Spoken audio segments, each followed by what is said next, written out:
Hello friends, welcome to ARK Diaries. ஐயப்பகத்தில் இருக்க 360 Automotive shop தாங்க நம்ம இப்போ வந்திருக்கோம். டாடா நானோ ஸ்டாப் ஆகி பார்த்தீங்கன்னா ஆல்மோஸ்ட் 3 years ஆச்சு. பட் நம்ம முன்னாடி ஒரு புது கார் மாதிரி வந்து ஒரு டாடா நானோ வந்து இருக்குது. நான் உங்ககிட்ட கேட்டது இது ஒரு 10 வருஷம் கார் நாங்கள் ஃபுல்லாகவே ரீபெயிண்ட் பண்ணியிருக்கோம்னு சொல்லியிருந்தாங்க. ப்ரோ வாங்க வினோத் ப்ரோ. ஸோ எப்படி இருக்கீங்க? நல்லா இருக்கேன் ப்ரோ. ப்ரோ சொல்லுங்கள், கார் வந்து எந்த கண்டிஷனில் வந்துச்சு? ஏன்னா 2012 இந்த காரு ஆல்மோஸ்ட் ஒரு 10 வருஷம் பழைய காரு. ஸோ டாடா நானோ வந்து எனக்கு தெரிஞ்சு அந்தளவு ரீவேல்யூவும் இல்லைல்ல, கம்மியான பட்ஜெட்டை தான் 2012 போகுது. ஸோ அப்படி இருக்கும்போது இந்த மாதிரி ஃபுல் பெயிண்டிங் இந்த மாதிரி ரெடி பண்ணுறதுக்கான காரணம் வந்து என்னவாக இருக்கும்? ஆக்சுவலாக இந்த வண்டி வந்து இன்னும் 3 வருஷம் கரண்ட்டில் இருக்குது. அதுதான் ஃபஸ்ட் ரீசன். கஸ்டமர் வந்து இந்த வண்டியை வச்சுட்டு சரி இது பட்ஜெட்டில் வந்து இந்த பட்ஜெட்டுக்குள்ளேயே வண்டியை முடிச்சிட்டோம்னா நம்ம வந்து அடுத்த வண்டிக்கு போக தேவையில்ல, ஒரு 3 வருஷம் யூஸ் பண்ணிக்கலாம் அப்படின்ற கான்செப்ட். என்ஜின் ரொம்ப அருமையான கண்டிஷனில் இருக்கிறதுனால இந்த வண்டி அப்படியே கண்டினியூ பண்ணியிருக்கிறாரு. வண்டி டோட்டலாக இந்த இடம் வரைக்கும் பானட்டில் எதுவுமே இல்லை. இந்த பீஸ் பார்த்தீங்கன்னா இது வரைக்கும் பானட்டில் எந்த பீஸ் ரொம்ப ரஸ்டாகி ஸ்கிராப் கண்டிஷனில் வந்து நீங்கள் பார்த்தீங்க வண்டியை. ஏன்னா நான் 3 மாதம் முன்னாடி வந்திருந்தேன் நம்ம ஷெட்டுக்கு. நம்மளோட லடாக் போகிறதுக்கு முன்னாடி வந்த வண்டி. அந்த ட்ரிப் நம்ம லடாக் அந்த பைக் ரெடி பண்ண வீடியோஸ்லையும் பார்த்தீங்கன்னா பின்னாடி இந்த நானோ நின்றுட்டு தான் இருக்கும். கண்டிப்பாக நிற்கும். அந்த மாதிரி வந்த வண்டி இந்த டூம்ஸ் எல்லாம் பாலிஷ் பண்ணி ஃபுல்லாக வண்டி ஃப்ரண்ட் பம்பர் புதுசு போட்டு ஃபுல்லாக ரூஃப்லலாம் வந்து நிறைய டேமேஜஸ் இருந்தது. ரூஃபெல்லாம் பக்காவாக பண்ணிவிட்டு வண்டியை கம்ப்ளீட்டாக ரெடி பண்ணியாச்சு. நேற்று தான் ஆக்சுவலாக ஃபுல் பாலிஷிங் முடிஞ்சுது. வண்டி இந்த கண்டிஷனுக்கு வந்திருக்கிறதுக்கு காரணம் வந்து நம்ம பெயிண்டர் தான், அது உங்களுக்கே தெரியும். ஓகே ப்ரோ, அதான் ஆல்மோஸ்ட் வந்து ரொம்ப மோசமான ஒரு ஸ்கிராப்புக்கு போகிற நிலமையில தான் வந்துச்சு. ஏன்னா கார் வந்து இன்ஜின் நிலமை எனக்கு தெரியல, பட் அவுட்லுக்கெலாம் பார்த்தீங்கன்னா ரொம்ப மோசமாக இருந்தது. ஸோ எவ்வளோ நாள் ஆச்சு இந்த மாதிரி? கண்டிப்பாக இந்த டிங்கரிங் வேலைலாம் அதிகமாக போயிருக்கும். அது எவ்வளோ நாள் இழுத்துச்சு, அதை பற்றி சொல்லுங்கள். டிங்கரிங் ஒர்க்குன்னு பார்த்தீங்கன்னா ஆல்மோஸ்ட் ஒரு கிட்டத்தட்ட ஒரு 1.5 மாதம் டிங்கரிங் வேலை இருந்தது. ஏன்னா இவ்வளோ தூரம் பீஸே இல்லைங்க. இது மட்டும் இல்லை, பின்னாடி டிக்கிலையும் பீஸ் இல்லை, பேட்டரி உட்கார பாக்ஸில் சுத்தமாக பேட்டரி பாக்ஸே இல்லை. இந்த மாதிரி நிறைய ஐட்டம்ஸ் எல்லாமே டேமேஜில் இருந்தது. அப்புறம் இன்டீரியர்லையும் கம்ப்ளீட்டாக வந்து சீட் கவர்ஸ் சேஞ்ச் பண்ணி ஃப்ளோர் மேட்லாம் சேஞ்ச் பண்ணி கம்ப்ளீட்டாக பண்ணியிருக்கு. டிங்கரிங் ஒர்க் மட்டும் ஆல்மோஸ்ட் ஒரு 1.5 மாதம் ஆச்சுங்க. 1.5 மாதம் ஆகிடுச்சு. ஸோ இந்த ஃபுல் பெயிண்டிங் எல்லாமே முடிய எவ்வளோ நேரம் ப்ரோ ஆச்சு? பெயிண்டிங் வந்து கிட்டத்தட்ட ஒரு 25 நாளில் முடியும். 25 நாள். ஸோ நமக்கு வந்து இப்போ டீ வந்துருச்சு. அஜய் ப்ரோ வந்து வாங்கிட்டு வந்துட்டாரு. சீக்கிரமாக வீடியோ முடிச்சனா ஒரு சூடாக டீ குடிக்கலாம். ப்ரோ இதில் பெயிண்டிங் தவிர வேறு என்னென்னலாம் பண்ணியிருக்கு? பெயிண்டிங் தவிர இந்த வண்டியில் வேலைன்னு பார்த்தது வந்து செல்ஃப் மோட்டர் சுத்தமாக ஒர்க் பண்ணல. செல்ஃப் மோட்டர் புதுசு ஆயில் சர்வீஸ் பண்ணியிருக்கு. பேக்கிங் லீக்கேஜ் எல்லாம் அரெஸ்ட் பண்ணியிருக்கு. ஃப்ரண்ட்டில் ஸ்டேரிங் பாக்ஸை ரீப்ளேஸ் பண்ணியிருக்கு. ஓகே. இந்த வண்டியில் ஸ்டேரிங் பாக்ஸ் இஷ்யூ கொஞ்சம் பெரிய இஷ்யூ, ரெகுலராக நிறைய வண்டிங்களுக்கு வருது. ஓகே. இந்த வண்டிக்கு மட்டும் அந்த இஷ்யூ இருக்குது. ஸ்டேரிங் பாக்ஸ் ரீப்ளேஸ் பண்ணியிருக்கு. இந்த வண்டியில் ஒரு வித்தியாசமான விஷயம் என்னென்னா, எல்லாருமே இந்த மிரர் வண்டியோட ஒரிஜினல் மிரர் இருக்காது. இந்த வந்து வண்டியில் வந்து இந்த கஸ்டமர் வந்து அவங்களுடைய ஏரியாவுக்கு ஏற்ற மாதிரி லோ பட்ஜெட்ல அவங்க ஏரியாவில் உடையுது, அடிக்கடிக்கு உடையுது சொல்லிட்டு இந்த மிரரை மாற்றிருக்காங்க. அப்புறம் உள்ளே பார்த்துடலாம், நம்ம வண்டியை பார்த்துடலாம் ப்ரோ. கண்டிப்பாக உள்ளே பாருங்கள் ப்ரோ. சீட் கவர்லாம் ரொம்ப சூப்பராக இருக்குது. இது என்ன டிசைனு? ஆக்சுவலாக இது இனோவா கிறிஸ்டாக்கு வர மாடல் இது. ஓகே. இந்த ஃபாண்ட்டும் இந்த கலரும் இனோவா கிறிஸ்டாக்கு வருது. ஃப்ளோர் மேட்டும் ஃபுல்லாக ஃப்ளோர் லைனரும் ஃபுல்லாக கம்ப்ளீட்டாக சேஞ்ச் பண்ணியிருக்கு. ஃப்ளோர் லைனரும் கம்ப்ளீட்டாக சேஞ்ச் பண்ணியிருக்கு. கியர் ராட் நாபு கிடைக்கல, டாப் பீடிங் கிடைக்கல, இந்த மாதிரி ஐட்டம்ஸ்லாம் நிறைய கிடைக்கல. ஏதோ இந்த ஏசி வெண்ட் கிடைக்கல. ஓகே. இந்த மாதிரி சின்ன சின்ன ஐட்டம்ஸ்லாம் கிடைக்கல. அதெல்லாம் அடுத்தடுத்த வாரத்தில் வண்டியை ரெடி பண்ணி இப்போதைக்கு உங்களுக்கு நல்ல நாள் முடிஞ்சது அப்படின்றனால எடுத்துடுறாங்க. ஓகே. பின்னாடியும் பாருங்கள். நல்லா இருக்கு bro seat cover. Seat cover இப்போ தான் ஃபினிஷிங் பண்ணுது ப்ரோ. இப்போ எனக்கு டாடா நானோவை பற்றி சில கேள்விகள் இருக்குது ப்ரோ. கண்டிப்பாக. ஏன்னா கார் வந்து ஸ்டாப் ஆகி ஆல்மோஸ்ட் 3 வருஷம் ஆயிடுச்சு. ஆமாம். இப்போ வந்து டாடா நானோ வாங்குறது வந்து ஒர்த்துன்னு நினைக்கிறீங்களா? எப்படி சொல்கிறது, இப்போ நீங்கள் மெக்கானிக்காக நீங்கள் பெயிண்ட் பண்ணியிருக்கோம் எல்லாம் ஓகே, பட் ஒரு மெக்கானிக்காக வந்து இந்த கார் வந்து வாங்கலாம், இப்போயும் லோ பட்ஜெட்டில் கிடைச்சதுன்னா வாங்கலாம், ஸ்பேர்ஸ்லாம் கிடைக்குதா, அதை பற்றி சொல்லுங்கள். ஸ்பேர் எல்லாமே கிடைக்குதுங்க. லோ பட்ஜெட்டில் இந்த வண்டி வாங்கலாம். பட் ஆனால் இந்த வண்டியில் இருக்க சின்ன பிரச்சனை என்னென்னா ஐட்டம்ஸ்லாம் கொஞ்சம் காஸ்ட்லியாக இருக்குது.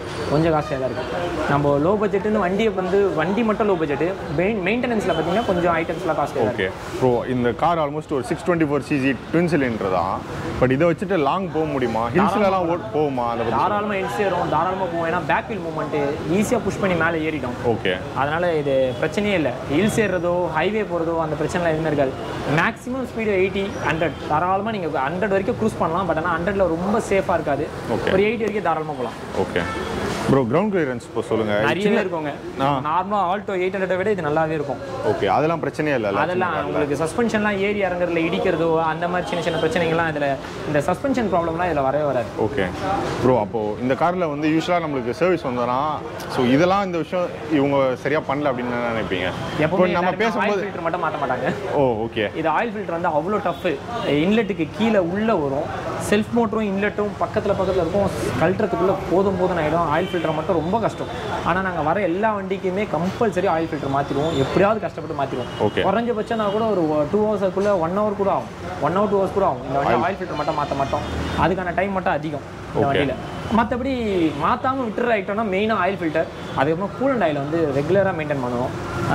இந்த ஃப்ளான்ஜஸ்லாம் அடிக்கடிக்கு இதில் டேமேஜ் ஆகும், இதெல்லாம் கொஞ்சம் ரெகுலராக மெயின்டைன் பண்ணாலே போதும். மற்றபடி இந்த வண்டி சூப்பர் வண்டி, நல்ல வண்டி தான். மைலேஜ் நல்ல மைலேஜ் ப்ரோ. எவ்வளோ ப்ரோ மைலேஜ் தரும்? கஸ்டமரே கேட்போமே, அது இருக்காது கஸ்டமர். அண்ணா நம்ம வண்டியோட மைலேஜ் எவ்வளோண்ணே? மைலேஜ் எவ்வளோ தருது? மைலேஜ் 23 வரும். ஹைவேல எதாருந்தாலும் 60 போனாலும், அதுக்கு மேலே விரட்டுனா 17 தான். பரவாயில்ல. உங்களுக்கு ஆவரேஜாக ஒரு 60 க்ரூஸ் பண்ணுறவங்களா இருக்காங்க இல்லைங்களா? ரொம்ப ஏஜ்டு பர்சன்லாம் க்ரூஸ் பண்ணுறவங்களாம் 60 70 க்ரூஸ் பண்ணுறவங்களா இருக்காங்க. இவர் சொல்கிறது வந்து வெரைட்டி ஓட்டினா அந்த மாதிரி ஒரு 17 வரலாம். ஆனால் அந்த வெரைட்டி ஓட்டாமல் கிராஜுவலாக போனீங்கனாலே 80 90 போனீங்கன்னா கூட ஒரு 18 20 வரத்துக்கு வாய்ப்பு இருக்குது. 18 வரைக்கும் கண்டிப்பாக வரும். ஓகே, 20 தாராளமாக. அதான் 23ன்னு சொல்கிறாரு. ஸோ 23ன்றது ஒரு நல்ல மைலேஜ். ஸோ கண்டிப்பாக வந்து டாட்டா நேனோ நீங்கள் இப்போது கிடச்சிதுன்னா, ஒரு லோ பட்ஜெட்டை கிடச்சிதுன்னா எடுக்கலாம். ஆனால் மெயின்டெனன்ஸ் கொஞ்சம் அதிகமாக ஆகுதுன்னு சொல்கிறாங்க. ப்ரோ வினோத் ப்ரோ, ஸோ இப்போ நார்மலாக ஜென்ரல் சர்வீஸ் நேனோ வந்துச்சுன்னா எவ்வளோ ஆகும்? இப்போ நம்ம பைக்குக்கு சொல்கிறோம்ல, மேக்ஸிமம் ஒரு 4000 ஏறும். 4000 ரூபா. கண்டிப்பாக பைக் மாதிரி தான் வருது இல்லை? நார்மலாங்க இன்ஜின் ஆயிலே பார்த்தீங்கன்னா ஒரு 2.5 லிட்டர்ஸ் வரும். ஓகே. அப்புறம் வந்து oil filter, air filter, coolant oil, spark plug. அப்புறம் இந்த வண்டிக்கு மோஸ்ட்டாக பெரிய problem clutch cable. Clutch cable ரொம்ப ரேராக போகும். பட் ஆனால் கேபிள் போயிடுச்சுன்றதை கண்டுபிடிக்கவே ரொம்ப கஷ்டம். ஏன்னா ரொம்ப லென்த்தாக இருக்கிறதுனால டைட்டாக இருக்க மாதிரியே ஃபீல் கிடைக்கும், திடீர்னு கட் ஆகிடும். அதனால் இந்த வண்டியில் கேபிள் மட்டும் அப்பப்போ பார்த்துக்கிறது நல்லது. ஓகே. ரியர் வீல் டிரைவ் தானே ப்ரோ? ஆமாம், ரியர் வீல் டிரைவ். அண்ட் நீங்கள் டாட்டா நேனோ கார் வாங்க போகிறீங்க அப்படின்னா உங்களுக்கு ஏதாச்சும் கேள்வி இருந்துச்சுன்னா அது கண்டிப்பாக கமெண்ட்டில் சொல்லுங்கள். நீங்கள் வந்து பெயிண்டிங் பண்ணணும், ஸோ இந்த மாதிரி இன்டீரியர்ஸு, ஃப்ளோர் மேட், இந்த மாதிரி கார் ஃபுல்லாகவே ரெடி பண்ணணும் அப்படின்னா கூட ஐயப்பாக்கத்தில் இருக்க 360 ஆட்டோமோட்டிவ் ஷாப்பை நீங்கள் காண்டாக்ட் பண்ணலாம். ப்ரோ இப்போது இந்த டிங்கரிங் ஒர்க்லாம் அதிகமாக இருந்துச்சு, ஸோ அதனால் கொஞ்சம் டைம் அதிகமாக எடுத்துச்சு. எல்லாமே ஓரளவு நல்லா இருந்துச்சுன்னா சீக்கிரமாக முடிக்கலாம்ல நம்ம? 1.5 மாதத்துலேயே முடிச்சிடலாங்க. ஓகே. எவ்வளோ ப்ரோ? அந்த 1.5 மாதம் கூட உங்களுக்கே நல்லாவே தெரியும். நம்ம பெயிண்டர் வந்து நிறைய அந்த ஜாப் சாட்டிஸ்ஃபேக்ஷன் வர்ற வரைக்கும் அவர் விட மாட்டார். இதுலலாம் நிறைய இடம் நீங்கள் பார்த்ததே உங்களுக்கே தான் நல்லாவே தெரியும். ஏன்னா பார்த்த சாட்சி நீங்கள் தான். அதிகமான டேமேஜ் இருந்தது, அதெல்லாம் நீங்கள் தான் பார்த்தீங்க. அந்த டேமேஜ் இருக்கிற இடமே இப்போ தெரியாத மாதிரி இருக்குது. ஓகே ப்ரோ, ஓவராலாக எவ்வளோ ப்ரோ ஆச்சு? ஏன்னா கண்டிப்பாக வந்து வீடியோ பார்க்குறவங்க வந்து பெயிண்டிங் எவ்வளோ ஆச்சு எல்லாமே நீ போடுற, பட் ப்ரைஸிங்கும் சேர்த்து போடுன்னு தான் கேட்பேன். ப்ரைஸ் லிஸ்ட் வந்து மோஸ்ட்டாக எல்லா வண்டிக்கும் ஒரே மாதிரி போட முடியாதுங்க. ஓகே. அது உங்களுக்கும் தெரியும், எனக்கும் தெரியும். ஏன்னா ப்ரைஸ் லிஸ்ட் வந்து ஒரு வண்டிக்கு மாறிக்கிட்டே இருக்குது. இப்போது எல்லாரும் வந்து என்ன நினைக்கிறாங்கன்னா, வீடியோ பார்த்துட்டு கேட்குறவங்க என்ன நினைக்கிறாங்கன்னா, அந்த வண்டிக்கு அவ்வளோ ப்ரைஸ் சொன்னீங்க, அதே மாதிரி இது கிடைக்குமா, இந்த மாதிரி பண்ண முடியுமா? அது வண்டியை பார்த்தா தான் சொல்ல முடியும். வண்டியில் நிறைய ஒர்க் இருக்குது, அந்த வண்டிங்களுக்கு ஏற்ற மாதிரி தான் நம்ம வேலையை பார்க்க முடியும். அப்போ கண்டிப்பாக வண்டியோட நேராக விசிட் பண்ணுறதை வச்சு தான் நம்மளால் வந்து கண்டிப்பாக. ஓகே. அதான் ப்ரோ, நம்ம நேனோவுக்கு வந்து அதான் இந்த மாதிரி மோசமான கண்டிஷன் இருக்கும்போது எவ்வளோ ஆச்சு? இந்த இதுக்கு ஆல்மோஸ்ட் பெயிண்டிங் டிங்கரிங் மட்டுமே கிட்டத்தட்ட 45 ரூபாய்க்கு ஆயிடுச்சு. 45 ரூபா ஆயிடுச்சு பெயிண்டிங் டிங்கரிங் மட்டுமே. ஏன்னா வந்து நிறைய வேலை. ஓகே. நிறைய வேலை, இதுவே கம்மி. நிறைய வேலையை வந்து நாங்கள் கட் பண்ணி அந்த ரேஞ்சுக்கு எடுத்துகிட்டு வந்திருக்கோம். நிறைய கஷ்டப்பட்டுருக்கோம் டிங்கர் ரேட்டு, பெயிண்ட் ரேட்டு பேசி குறைக்கிறதுக்கு. ஏன்னா வண்டி பட்ஜெட் கொடுத்ததே ஃபஸ்ட்டு நான் 50 ரூபா தான் கொடுத்தேன். 50 ரூபா பட்ஜெட்டே வந்து இந்த வண்டிக்கு அதிகம் கணக்குப்படி பார்த்தீங்கன்னா. வேறு வண்டி எடுத்துகிட்டு வந்துடலாம், ஆனால் 50 ரூபா பட்ஜெட்டுக்கு இதை பண்ணுறது ரொம்ப கஷ்டம். ஓகே. அப்போ அந்த ஃப்ளோர் மேட்டு அதெல்லாம் ப்ரோ? ஃப்ளோர் மேட்டு இது வந்து அடிஷ்னலாக அவர் கேட்டார், பண்ணி கொடுத்தோம். அடிஷ்னலாக கேட்டப்போ என்னன்னா, ஃப்ளோர் மேட்டை சீட் கவரை சேர்த்து வந்து 10,000 ரூபாய் ஆகிடுச்சு. 8500 ரூபா 10,000 ரூபா அந்த ரேஞ்சுக்கு. ஓகே.